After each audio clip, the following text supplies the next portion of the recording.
क्या आप कुरान मजीद तजवीद के साथ सीखना चाहते हैं तो आज की वीडियो आपके लिए है। आज की वीडियो में हम आपको खड़ी हरकत के पढ़ने का तरीका और खड़ी हरकत की पहचान और खड़ी हरकत को कुरान मजीद में कितना लंबा करके पढ़ा जाता है तरीका सिखाएंगे।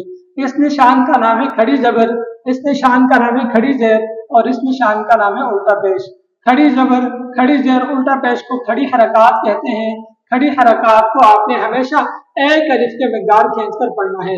जैसे बा खड़ी जबर बा खड़ी जेर बी, बा उल्टा पेश बू, बा बी बू।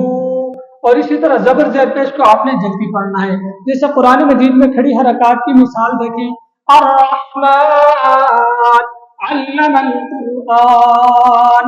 यहाँ पे देखें खड़ी हरकत को हम एक अलिफ के मिकदार लंबा करके पढ़ रहे हैं।